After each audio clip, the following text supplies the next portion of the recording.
जय हिंद साहब। आज की कक्षा में आप सबका हम स्वागत करते हैं और आज की कक्षा में हम देखेंगे कहानी शिक्षण और नाटक शिक्षण। क्या क्या देखेंगे? कहानी शिक्षण और नाटक शिक्षण। देखना ध्यान से समझिएगा, एकदम तल्लीन भाव से, ऐसे मस्ती में आकर के। पहले किसकी चर्चा कर लें? कहानी की चर्चा कर लें। है मोहल्ले की सबसे पुरानी निशानी वो बुढ़िया जिसे बच्चे कहते थे नानी, वो नानी की बातों में परियों का रेला, वो चेहरे की झुर्रियों में सदियों का घेरा, भुलाए नहीं भूल सकते वो छोटी सी रातें, वो लंबी कहानी। ये दौलत भी ले लो, ये शोहरत भी ले लो, मगर मुझे लौटा दो मेरे बचपन का सावन, वो कागज की कश्ती, वो बारिश का पानी। जगजीत साहब गाया करते हैं, कभी सुनना गजलें सुनना। तो कहानी का महत्व प्रकट हो रहा है इसमें। कहानी पाठ्यक्रम में क्यों शामिल की जाती, बताइए जरा। एक प्रश्न करते हैं कि हिंदी के पाठ्यक्रम में कहानियां क्यों शामिल की जाती है, क्या उद्देश्य है उसका? बताओ। आपका पहला उत्तर आता है अमूमन कि आनंद आए। अरे कहानी अपने आप में, एक छोटी सी जो कहानी होती है वो अपने आप में पूर्णता लिए हुए होती है, एक सामाजिक घटना को लिए हुए होती है। तो कहानी से बालक में सामाजिकता के गुणों का विकास होता है। कहानी सामाजिक ताने बाने को लेकर के बुनी जाती है, सामाजिक ताने बाने को लेकर के बुनी जाती है।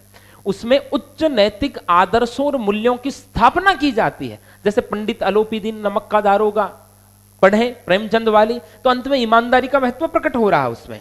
उसका एक अलग आदर्श है ईदगाह पढ़े तो उसका एक अलग आदर्श है। एक मंत्र नाम की और कहानी है, उसको पढ़े तो उसका एक अलग ही आदर्श है। तो कहानी से बच्चे में सामाजिकता के गुणों का क्या होता है? विकास। अब कल्पनाशीलता, रुचि पैदा होगी, वो सब बाद की बातें हैं। सामाजिकता के गुणों का विकास होता है, ठीक है। कल्पनाशीलता के गुणों का विकास होता। आनंद। कहानी पढ़ाएं कैसे? इसमें कोई विधियों के बारे में अपने को जान नहीं। कहानी को कहानी की तरह पढ़ाएं। कहानी पढ़ाई नहीं जाती, कहानी कही जाती। इस पंक्ति को ध्यान रखना माइंड में। कहानी पढ़ाई नहीं जाती, कहानी कही जाती है। आपने बीच में किताब देख ली तो कहानी का रसभंग हो गया भैया। कहानी आपको मालूम होनी चाहिए जब आप कक्षा में जाएं और बच्चों को धारा प्रवाह कहानी सुनाएं। जैसे कई बार चित्तौड़ दुर्ग वगैरह देखते समय अपन वो पद्मिनी वाला प्रसंग देखते हैं, जब खिलजी वाले आक्रमण को, और एकदम पूरी कक्षा बड़ी तल्लीन होकर के मीरा की जीवनी को देखते हैं तो पूरी कक्षा आनंद में सराबोर हो जाती। कहानी उस तरह पढ़ाई कही जाए। कहानी पढ़ाई नहीं जाती, कहानी कही जाती। कहानी कथन विधि, कहानी को कहानी की तरह कहा जाए। कहानी का चयन, अपन इसमें लिखेंगे नहीं, कहानी का चयन बच्चों की उम्र और उनके स्तर के अनुकूल होना चाहिए। बच्चों की उम्र और उनके स्तर के अनुकूल होना चाहिए। मातृभाषा की कहानियां भी बच्चों के सामने प्रेजेंट होनी चाहिए, क्योंकि उनको वो बच्चा सही ढंग से आत्मसात कर पाएगा। अब कहानी पढ़ाने के 3 तरीके होते हैं। एक तो कहानी को कहानी की तरह कह दिया जाए कि उसकी कोई चर्चा नहीं, कोई व्याख्या नहीं, कहानी को कहानी की तरह कह दिया जी, ठीक है। और ये बहुत कम पुस्तकों में मिलता है, लेकिन एक बार ये प्रश्न आया कहानी शिक्षण के कितने तरीके होते हैं? 3। ये आपको पुस्तकों में मिलते नहीं, ये सबसे बड़ी बाधा है कहानी शिक्षण को लेकर के। एक होता गहन अध्ययन निष्ठ पाठ। कहानी को जैसे एक एक शब्द की व्याख्या करते हो गहनता पूर्वक समझाया जाए, लेकिन इसमें रसभंग होगा। एक इसमें होता रचना पाठ। क्या होता है? क्योंकि कहानी कल्पनाशीलता का विकास भी कर रही। जिज्ञासा आपने जो कहा ना, तो वो जिज्ञासा का काम कैसे करवा सकते? प्रैक्टिकली सोचिए इन चीजों को। आप बच्चे को कोई कहानी पढ़ा रहे हैं, कहानी पढ़ा दी आपने, पढ़ा करके बच्चे को कहा यदि इस पात्र की जगह तुम होते तो क्या होता, लिखो। अब लिखने के लिए बच्चे को कह दिया तो बच्चा उस पात्र की जगह स्वयं को रख करके आगे की घटनाओं का चिंतन करेगा, अरे कल्पना करेगा, सृजन करेगा। तो सृजनात्मक क्षमता, रचनात्मक क्षमता का विकास हुआ। या उसके सामने प्रश्न ये रखा गया कि यहां इस पात्र ने ये निर्णय लिया, इसकी जगह कोई वो ये निर्णय लेता तो कहानी में आगे क्या मोड़ होते, ठीक है। अरे जैसे कोई फिल्म के अंदर अपन देखते हैं ना, कोई पात्र ने कोई डिसीजन लिया, उस डिसीजन के बाद पूरी फिल्म बदल जाती है, लेकिन श्रोताओं के हर दर्शक के मन में एक बात उभर के आती, यार इसको ऐसा नहीं ऐसा करना चाहिए था, फिर देख ऐसा हो जाता। माइंड में सोचता है वो। तो बच्चे को ये टास्क दिए जाएं तो बच्चा उस पर चिंतन करेगा, वो उस पर रचना करेगा, सृजन करेगा। भाई इस पात्र की जगह तुम होते तो क्या होता, और यदि ये पात्र ऐसा न करके ऐसा करता तो क्या होता। या इस पात्र को ऐसा न करके क्या करना चाहिए तुम्हारे अनुसार। और वो जब ये होता तो कहानी आगे किस तरह बदलती, घटनाएं तो बदलेंगी स्वाभाविक है, निर्णय बदलते ही, कोई प्रसंग बदलते ही। इस प्रकार बच्चे को चिंतन के लिए मजबूर करें ताकि बच्चा चिंतन करे, सोचे और लिखे, तो ये हो गई रचना। तो कहानी शिक्षण के कितने तरीके हो गए, मोटे मोटे तौर पे ध्यान रखिए। एक तो कौन सा है, कहानी पाठ, कहानी को कहानी की तरह कह देना, ठीक है। दूसरा क्या है, गहन अध्ययन निष्ठ पाठ, गहरा अध्ययन करते हुए शब्दार्थ की व्याख्या करते हुए आगे बढ़ना। और तीसरा कौन सा है, रचना पाठ। कौन सा पाठ है, रचना पाठ। रचना पाठ में क्या होगा, बच्चे को सृजनशीलता के लिए प्रेरित किया जाएगा, ठीक है। ये आपका कौन सा शिक्षण है, कहानी शिक्षण। इसमें बहुत ज्यादा मस्तिष्क लगाने की कोई आवश्यकता ही नहीं। अब पन्ने भरने को 5 भर लो, कहानी शिक्षण से ये आनंद होता है, वो रसानुभूति होती है, वो उसको उसकी रुचि वर्धित होगी, उसमें सामाजिक घटनाएं आएंगी, ठीक है, सामाजिकता के गुणों का विकास होगा, ठीक है, नैतिक मूल्यों की स्थापना। हर कहानी अंत में एक मौलिक शिक्षा दे करके जाती है, पाठ्यक्रम में शामिल करने का उद्देश्य वही होता है। और कहानी में कोई ना कोई सामाजिक परिदृश्य होता है, तो उससे बच्चे में व्यावहारिकता का क्या होता है, विकास होता है। क्योंकि बच्चा किसी न किसी पात्र की जगह खुद को रख करके देखता है। हम जब भी फिल्म देखते हैं तो किसी न किसी पात्र की जगह खुद को चुनते हैं, तभी फिल्म में आनंद आता है। तभी फिल्म में क्या आता है, ये रस प्राप्ति के सिद्धांत है, ये रस प्राप्ति के सिद्धांत है। अब अरे भाई हम रामलीला देख रहे हैं ना, रामायण देख रहे हैं ना, तो रामायण के अंदर अपन मान लीजिए दशरथ मरण पर रो रहे हैं, अपन क्यों रो रहे हैं, मरे तो दशरथ जी हैं, समझिएगा। राम भरत मिलाप में हम रो रहे हैं, हम क्यों रो रहे हैं, मिलाप तो उनका हो रहा है, ठीक है। रावण की मृत्यु पे अपने एक हनुमान जी के प्रवेश पे अपन आनंदित हो रहे हैं, अपन क्यों हो रहे हैं, अपने को तो केवल घटना दिख रही ना। हम उन पात्रों में खुद को ढूंढ लेते हैं, उस पात्र की जगह स्वयं को स्वतः ही रख लेते हैं, तब जाकर के उस पात्र की अनुभूति हमें हो पाती है। वो अनुभूति तो उस पात्र की है ना, कि दशरथ मरण पे उनकी जो पत्नियां हैं वो रो रही है, वो तो वो पात्र रो रहे हैं, अपने तो दर्शक है। लेकिन हम उस पात्र के भाव की अनुभूति स्वयं करते हैं, तभी जाकर के उसमें क्या आता है, अपने को आनंद आता, अपन जुड़ पाते हैं। तो ये कौन सा शिक्षण हो गया आपका, कहानी शिक्षण। इसमें बहुत ज्यादा कुछ नहीं है। अगला जो शिक्षण है वो है नाटक शिक्षण। कौन सा है, कौन सा शिक्षण भाई, कहानी शिक्षण को 3 भागों में बांट दिया हमने।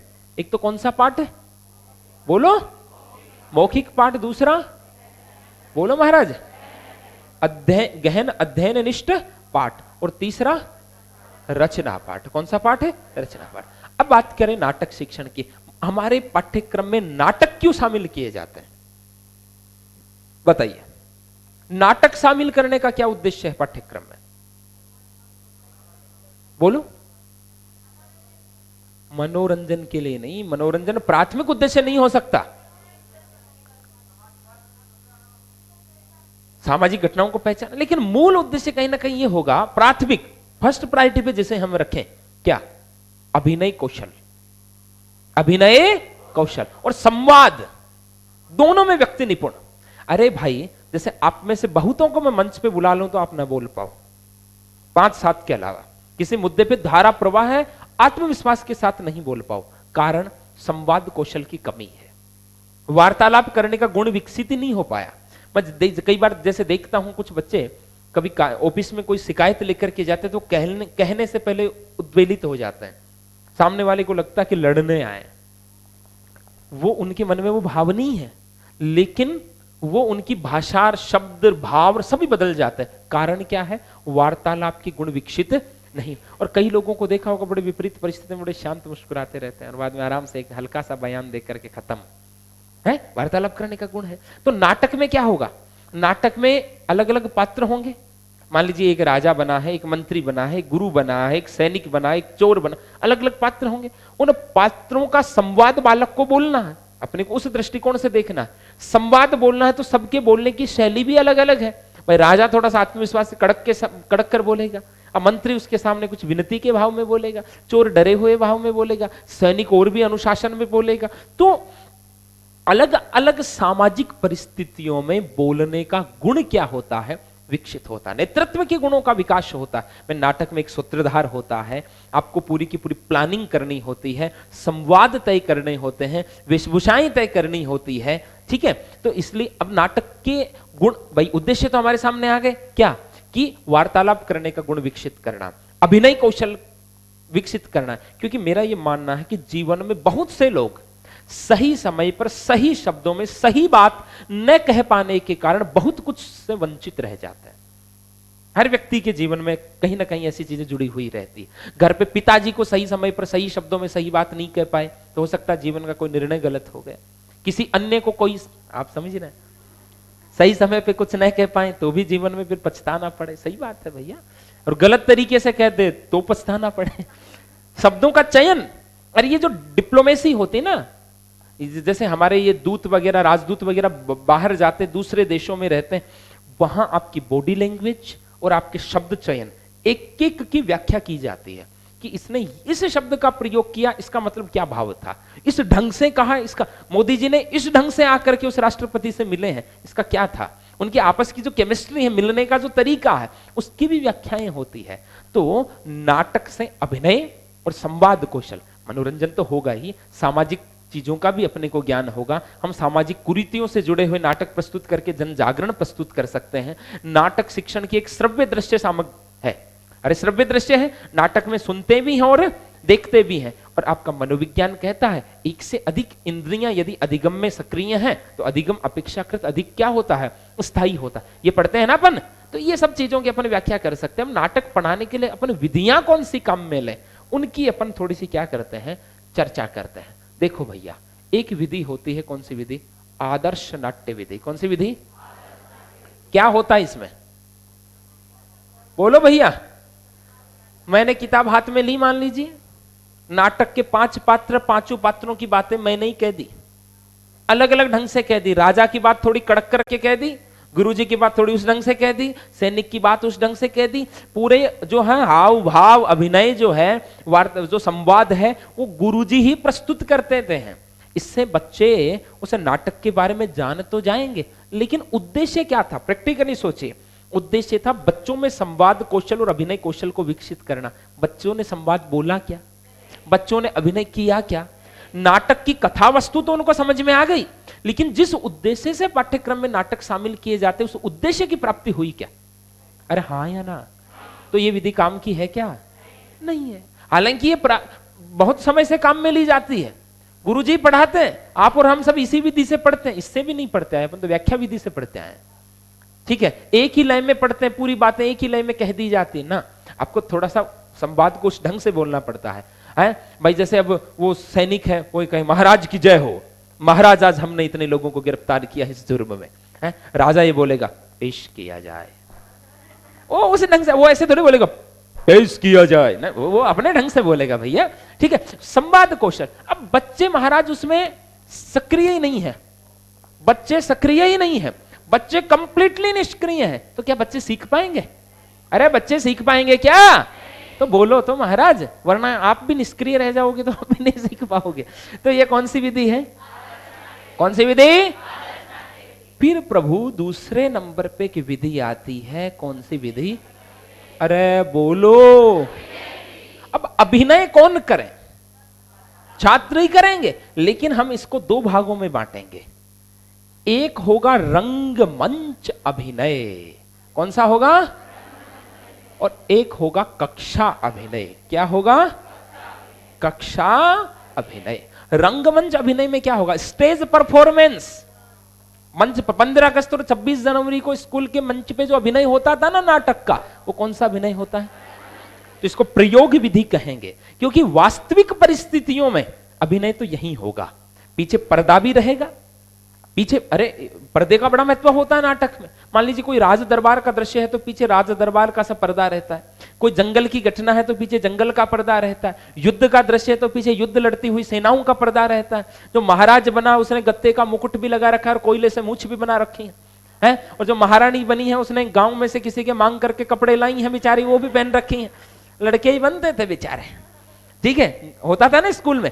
तो इसमें पात्र के अनुकूल वेशभूषा, परिस्थितियों के अनुकूल वातावरण, और उसमें क्या होगा, छात्र जो है ना अलग अलग पात्रों का क्या करेंगे, अभिनय करेंगे। तो नाटक शिक्षण के सभी उद्देश्यों की प्राप्ति इसमें होती है, सबके होती है। एकदम वास्तविक परिस्थिति में आप ये काम कर रहे हैं, एक्चुअल पोजीशन में काम कर रहे हैं आप, लेकिन हमारी स्कूलों के स्टैंडर्ड को ध्यान में रखते हुए, हमारे स्कूलों में उपलब्ध साधनों को ध्यान में रखते हुए चिंतन कीजिए, ये व्यावहारिक है कि अव्यावहारिक है? अव्यावहारिक है महाराज। कक्षा में मान लीजिए पाठ्यक्रम में 5 नाटक है, 5 नाटकों की वेशभूषा, वैसे पर्दे, वैसा रंगमंच, ये तैयार करने में स्कूल तो गड़बड़ हो जाए पूरा काम। ठीक है, ये समय साध्य भी है और ये श्रम साध्य भी है और ये वित्त साध्य भी है। इसमें धन भी बहुत लगने वाला है, समय भी अधिक लगने वाला है और परिश्रम भी अधिक होने वाला है। अरे महाराज, नाटक में तो 5 पात्र हैं, अब 5 ही बच्चों को ले पाएंगे। कक्षा में 50 बच्चे तो एक नाटक को 10 बार करवाना पड़ेगा। 5 नाटक हो गए तो आपकी तो बच गई 12। पाठ्यक्रम कब करवाएंगे? इसमें उद्देश्य पूरे प्राप्त हो रहे हैं, लेकिन हमारी शिक्षण व्यवस्था को ध्यान में रखते हुए ये व्यावहारिक तौर पे उपयुक्त प्रतीत नहीं होती। ठीक है, उद्देश्य क्या है? बच्चों में संवाद कौशल हो, बच्चे अभिनय में निपुण हो, उद्देश्य तो यही है। तो वो उद्देश्य तो यही पूरा हो जाएगा। किसमें? कि कक्षा में अभिनय करवा दो ना। वही अपना आसमानी कलर का शर्ट और खाकी कलर की पैंट पहने हुए, सरकारी स्कूल की ड्रेस यही हुआ करती थी, वही करवा दो। आपको अभिनय तो करवाना है कि राजा का मुकुट और वो कोयले से मूंछ बनवानी जरूरी थोड़ी ना है।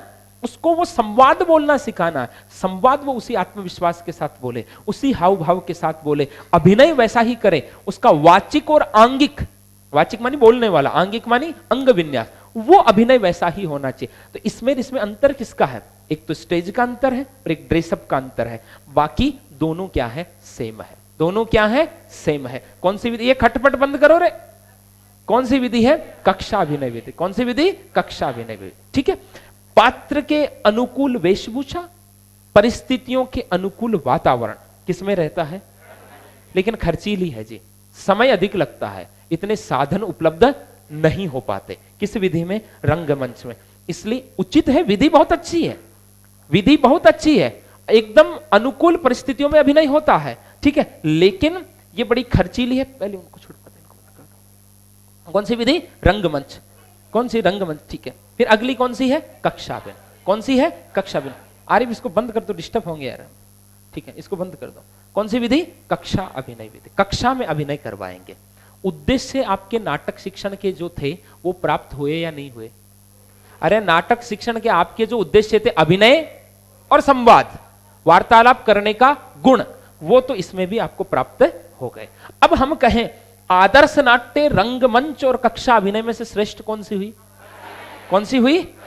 कक्षा अभिनय, क्योंकि इसमें खर्चा भी नहीं लगने वाला। ठीक है, उतना खर्चा नहीं लगने वाला, बहुत से ज्यादा साधन भी आपको नहीं चाहिए। अब एक विधि है व्याख्या विधि। कौन सी विधि? ये क्या है भैया? ये व्याख्या विधि क्या है? इसमें क्या होने वाला है? इस व्याख्या विधि में क्या होने वाला है? एक एक शब्द की व्याख्या करते हुए इसमें आगे बढ़ेंगे। एक एक शब्द की व्याख्या करते हुए आगे बढ़ेंगे। गुरुजी जैसे गद्य पढ़ाए ना, वैसे एक एक शब्द को समझाते हुए पूरा पाठ कंप्लीट करवा दिया, पूरा पाठ कंप्लीट करवा दिया। तो महाराज इससे बच्चों में कोई डेवलपमेंट हो पाएगा? इसमें कम से कम उन्होंने उस वार्तालाप करने के तरीके को तो देखा, उस अभिनय को किया नहीं, देखा तो सही। इसमें तो ना तो अभिनय को देखा, ना उस वार्तालाप करने के तरीके को देखा। तो ये कंप्लीटली इसमें क्या है? अमनोवैज्ञानिक है। इससे नाटक शिक्षण का कोई भी उद्देश्य प्राप्त नहीं होता। ठीक है, अब महाराज इसमें से जैसे इन तीनों ही विधियों की बात करूं तो इनमें से किसी भी विधि से आप पूरे उद्देश्यों का प्राप्त नहीं कर सकते। तो आपको क्या अपनाना पड़ेगा? अरे गेट बंद कीजिए। ठीक है, इन तीनों के अंदर एक भी, किसी एक विधि से सब उद्देश्यों की प्राप्ति नहीं होगी। तो आप क्या करेंगे? तीनों विधियों का मिला जुला रूप काम में लेंगे, और जो मिला जुला रूप काम में लेंगे उसे क्या कहेंगे? समवाय विधि। क्या कहेंगे? समवाय विधि। कौन सी विधि? तो नाटक शिक्षण की श्रेष्ठ विधि कौन है? कौन है? समवाय। लेकिन कोई कहे व्यावहारिक विधि कौन सी है और सैद्धांतिक विधि कौन सी है, लेकिन सबसे श्रेष्ठ कौन है? समवाय। कौन सी विधि? समवाय। तो नाटक शिक्षण समझ में आया? पुनः देखिए, पहले तो कहानी शिक्षण, पहले तो कौन सा शिक्षण? कहानी शिक्षण। कहानी शिक्षण से क्या होगा भैया? सामाजिकता के गुणों का क्या होगा? विकास होगा। सामाजिकता के गुणों का विकास होगा, कल्पना शक्ति में वृद्धि होगी।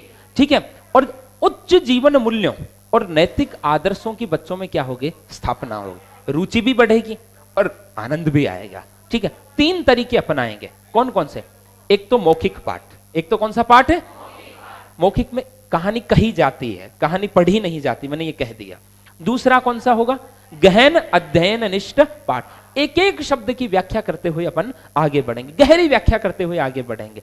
तीसरा कौन सा? रचना पाठ। बच्चे को टास्क देंगे और बच्चे को सृजनशीलता के लिए कहेंगे कि आप इस पात्र की जगह होता तो क्या होता, यदि ये पात्र ऐसा न करके ऐसा करता तो आगे की घटनाएं कैसे बदलती।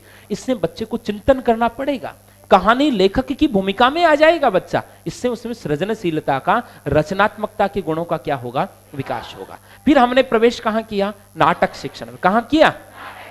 अवस्था अनुकृति नाट्यम। किसी की अनुकरण करना ही क्या है? नाटक। अरे भाई, जैसे मैं पढ़ा रहा हूं, आप में से कोई खड़ा होकर के एकदम वैसे के वैसे पढ़ाए, क्या हाव भावों को ऐसे करे, जय हिंद सर, और बाद में कहे उदाहरण देते समय जैसे जैसे जैसे, आदि आदि आदि, वो क्या है? नाटक है। वो क्या है? अभिनय होगा महाराज। अब अभिनय में हमने कौन सी विधि अपनाई? आदर्श नाट्य।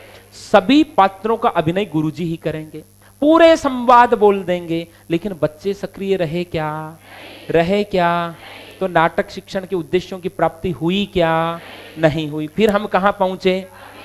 अभिनय को कितने भागों में बांटा? एक तो कक्षा में अभिनय, कक्षा की ही वेशभूषा में अभिनय, और कक्षा के ही माहौल में अभिनय। तो कौन सा अभिनय हुआ? स्टेज परफॉर्मेंस को क्या बोलेंगे? एक्चुअल पोजीशन में अभिनय तो ये होगा, लेकिन इसमें महाराज क्या लगने वाला है? खर्चा लगने वाला, समय भी अधिक लगने वाला है। ठीक है, इसलिए काम की कौन सी हो गई? काम की तो यही है, लेकिन हो कौन सी गई? कक्षा अभिनय, क्योंकि इसमें पैसा लगने वाला है। फिर कौन सी आई भैया? ये तो शब्दार्थ कथन विधि जैसी हो गई, व्याख्या विधि। ठीक है, इसमें किसी उद्देश्य की प्राप्ति नहीं हो पाती। ठीक है, लेकिन काम में ज्यादा लोग यही लेते हैं। ठीक है, और इनके मिला जुला स्वरूप जिसको क्या कहेंगे? समवाय विधि, वो सबसे श्रेष्ठ विधि होगी। इसी के साथ कक्षा को देते हैं विश्राम। जय हिंद।